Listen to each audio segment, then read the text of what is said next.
and welcome back. My name is Franziska Iseli and I'm one of the founders here at Basic Bananas. So the other day I was presenting at an event, and after I hung around and I spoke to some of the audience members, and one of them said, "Franziska, how do you remember all this content? How do you manage to talk for an hour or 2 hours or 3 hours without ever looking at any content?"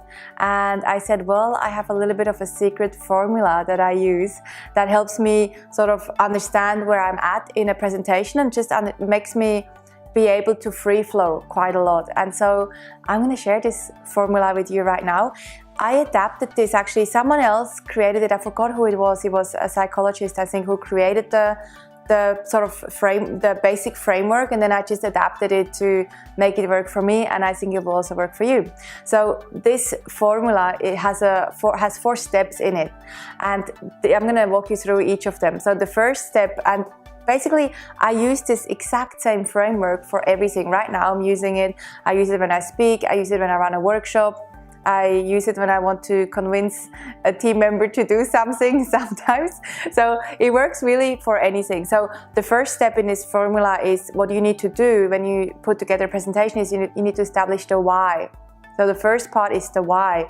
You need to establish what's the purpose of today's topic, why is it important, and then you just talk a little bit more about why there is such a benefit in listening to you today. So you can include statistics, you can include quotes, inspiring quotes, you can even share a story. So you just establish why this topic, why now, and why should they listen.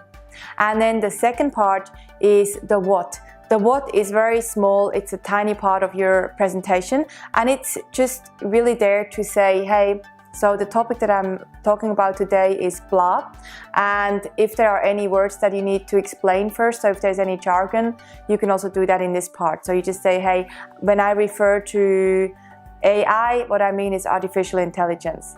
So you just basically quickly de-jargon, it's a very quick part. And then the biggest part of your presentation is number 3. So the largest part of your presentation is number 3, and that is the how. So now you go into the meat of what you're actually sharing. So if I talk about maybe 7 strategies to use more artificial intelligence for increased customer service, for example, then I'm going to go step number 1. Make sure you have a chatbot on your website, for example. Step number 2, etc. So now in the how part, in the third part, you go into how to actually do what you're talking about. And this can be used for any topic, of course. If you talk about leadership, or if you talk about how to use your product or service, now you explain how to do it. So that's the biggest part normally of your presentation.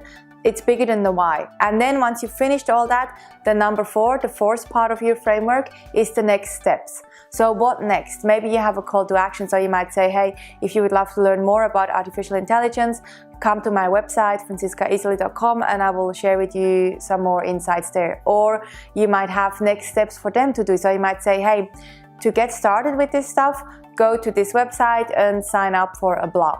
So you just have a little bit of what's next. You might even have a quick summary in the last part. So in the fourth part, you might even say, hey, so what I looked at today are these 7 things. Now, next steps is this. If you want to have Q&A, so if you want to allow people to ask questions, often that's also in the fourth part of your presentation. And that's pretty much it. I've used this formula for many, many years. And it's sort of, I almost feel now, because I've used it so often, anytime I put any thought on a paper, I follow this same structure, even when I write articles. So when I write articles for a publication, I'm a guest writer for a few different, like Huffington Post and Inc. magazine. So then I just, even when I put a topic down on the page, the first draft is following that structure again, because I want to have the buy-in first. So I start with the why. Then I say what this is all about, and then I talk about how to do it. So that's it. I trust you can use this. Of course, if you can apply it, or if you know someone who can apply this same framework, feel free to share this video with them, because for us, the more ripple effects we can create, the more people we can support, the more we can help, the happier we get, the bigger our smiles get. So help us share the love, and I'll catch you next time.